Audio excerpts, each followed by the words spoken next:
It's Tim Albright with AVNation previewing CEDIA Expo 2021. Last time we talked with my buddy, Mr. Mitch Klein from Z-Wave Alliance. We got him back here for a whole other reason. Good afternoon, good evening, sir. I am so glad to be back, and yeah, it's beautiful out here today. It's beautiful here. It's odd that it's the first part of August here in St. Louis, and it's not steaming. Kind of feels like early fall, doesn't it? In some ways. Yeah. It's weird. I don't know. It's okay. Knock on something. Knock on wood. Knock on your head. I don't care. But yeah, we talked about the Z-Wave Alliance and your guys' booth, which you bring in all your partners, a lot of your partners at least, into the booth.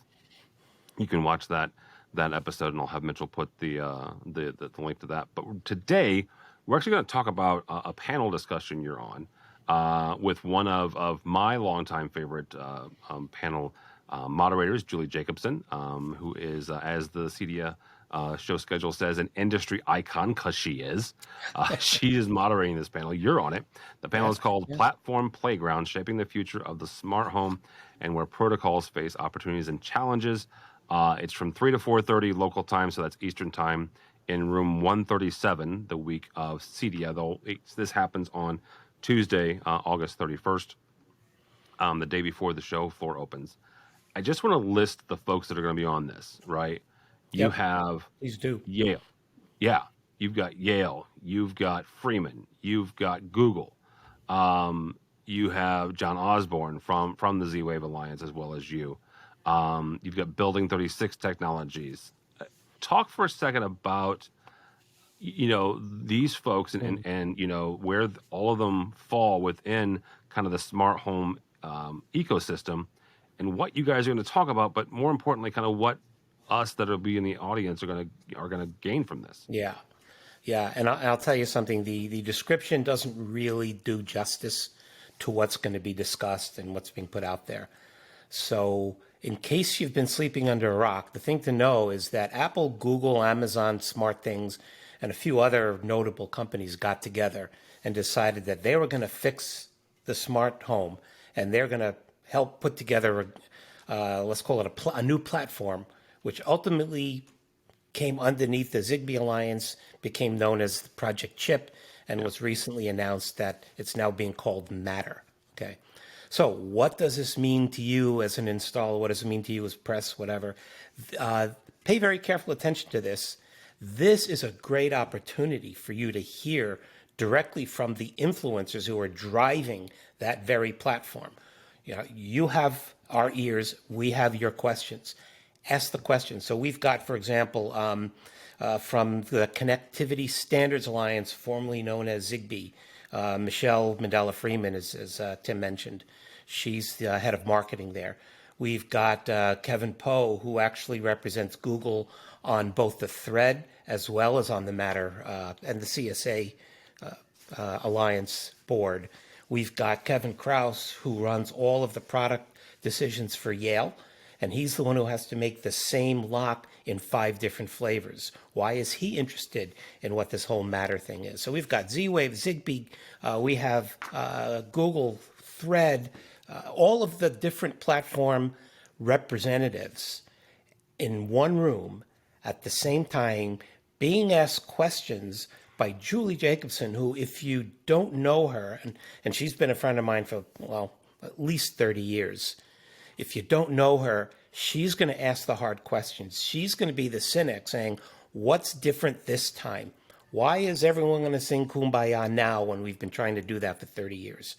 You want to be in the room there. You also want to come with your questions, because we're going to make darn well sure we've set some time aside to ask the questions that are specifically interesting to you. And of course, the question that I was asked first when I talked to Julie to bring her out of her sabbatical, if you will. I had the luxury of speaking with her kind of first, bring her in. And she asked, why would an installer, why would a CEDIA member, why would an integrator even care about this topic, right? Why? And I think that's a question you have to ask yourself. And it's a question that you have to know you're going to be asked by your customers, because this is a very, very public and consumer-facing decision. So when you talk about Apple, Amazon, Google, those 3, and of course Samsung is not to be left out of the conversation there. you know that your customers are hearing about this. Somewhere, somehow, they're hearing little tidbits.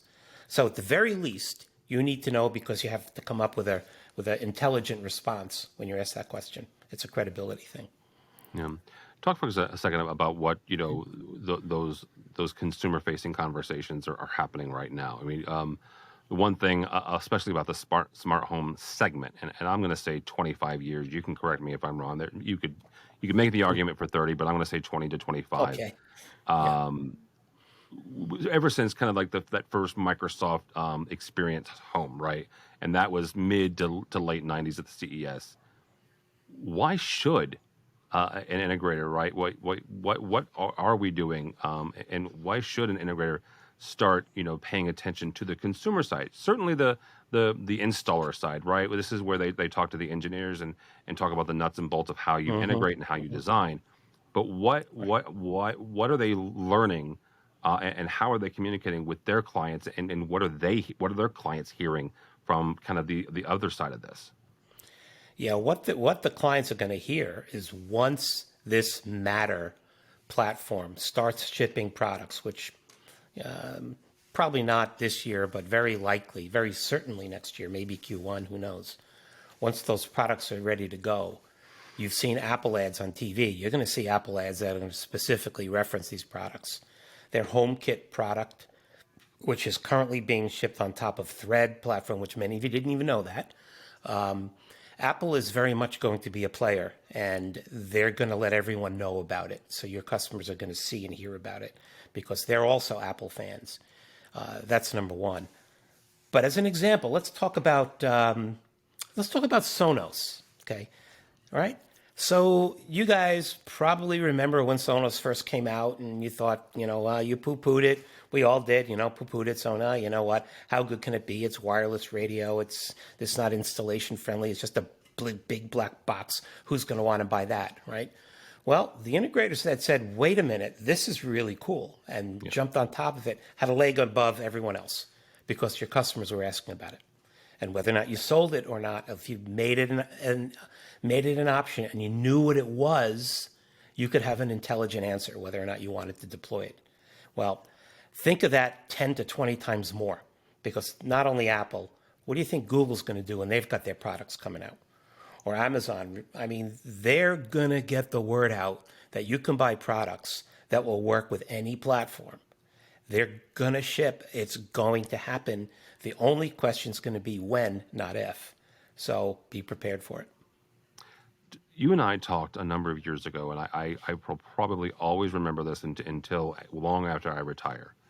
But you introduced me to the phrase "do it with me," right? Do it with the client, and in the idea. And please correct me where I'm wrong on this. Oh, thanks, Tim. Probably Yeah. several places. But this is where you've got three segments. You've got the, oh my gosh, I have no idea what I'm doing, right? So come in and kind of do the job for me. You've got the folks over on the other side, which is like, no, I've got it. I'll take care of it from here. This is the do-it-yourselfers. And then you got those folks in the middle, which is like, I'm interested enough, I'm knowledgeable enough, but there's a certain point where I am at my abilities limit. You're gonna have to do it with me. Right. This very much seems, especially the Apple and the Google parts, where Apple's gonna start dumping in, most likely, especially if they're shipping in Q1, you're gonna see a Super Bowl ad. Apple's gonna dump money into the advertising segment here, where you're gonna get folks coming in and go, okay, it's an Apple, I can do it. Oh wait, I'm not quite there yet. Is this? Am I reading this right? Where this is certainly geared for a do it with me, and maybe even eventually a do it for me segment of the market. No question about it, Tim, and you nailed it. It's exactly the argument. Another piece which we didn't even touch yet is going to be, well, wait a minute. If all this new stuff comes out, what about the products I've already installed? What about the systems that have been installed? What about the hundreds of millions of products in the field? What about my fill in the blank, my Crestron, my Control 4, my whatever your favorite, URC or Elon, whatever your favorite control company? What does all that mean to them? You know what? Come to the panel and ask that question. I can certainly give you what I think will happen, but you know what? You're going to have other people there, also decision makers. Yep. Wouldn't it be interesting to hear what they think? So I'll give you what I think about it now, but this is not necessarily what everyone else is going to say. But The whole Matter project falls under the banner of the connectivity, uh, the connectivity I can't even remember what it was, alliance, right? And the whole concept behind it, connectivity standards, right? The whole concept behind it is that everything will be interoperable going forward. But if it basically bricks hundreds of millions of products or systems out there, right, when it launches, not only will it not be successful, but it will probably take all the stuff everyone's currently doing and kill that too. So the real answer to that is it will have to work with every single product that's out there today. It will have to be backwards compatible. And the specifications for this whole Matter platform will cover that, whether it's a bridging device or what have you. So the real answer is keep doing what you're doing now and watch carefully, because as this new stuff rolls out, it will be able to interoperate with the existing products out in the field and the existing systems. Okay, that's my opinion. But I can tell you from where I sit as a Silicon Labs person, where we make all the different chips for all the different platforms, we're certainly going to make sure that that's the case. We can see this at 3 o'clock to 4:30 on Eastern on August 31st, room 137. Mitch, when you start looking at the interoperability, one of the things that has been said, certainly on the commercial side, and it's really kind of worked its way into the residential side of the AV industry, is there are some manufacturers who are walled gardens, right? And they've made their business model walled gardens, and that's the way that they've been for 20, 30, 40, 100 years. Mm-hmm. You've got folks like Google, like Amazon, who are used to not necessarily being, incredibly, open API platform, open platforms, right? This is not a GitHub type stuff, but they've got APIs and they generally work well with others.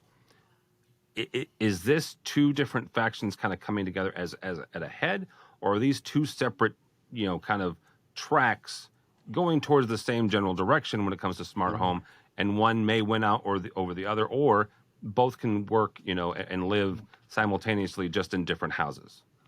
Yeah. Where did I put that crystal ball? Somewhere. Anyway, so I think the answer to that is that those companies have agreed to agree, and they are working on the same platform. Okay. We can say that, but meanwhile, Amazon has already announced, and we're working with them closely on getting Sidewalk out there. Sidewalk is not the same thing as Matter, right? So there are some other things. Again, Apple with HomeKit over Thread. So there are things that are not necessarily playing in that particular sandbox, and it is obviously going to remain to be seen how all of those will work together. Yeah. But my belief is that the plan is that whether it's Sidewalk or HomeKit or Z-Wave or Zigbee or whatever that platform is, eventually at some point they're all going to be able to work together. And as an integrator, your role will be less focused on how do I make this crap work together, to really designing the better systems and specifying the better products and taking that horrible part of trying to make shit work together. Right? Taking that out and now really focusing on the stuff that you really want to deliver to your clients. So I think that's where we're going to end up. There may be separate camps, but eventually they're all going to have to interoperate. All right, very good. Before we let you go, we would be remiss if we did not mention and remind folks that on Wednesday, they can see you playing in the CE Pro All-Star Band. Tell folks what that's about. Yeah, your guitars are behind you. What that's about. I'm going to bring my bass at that one. Yep. Very cool.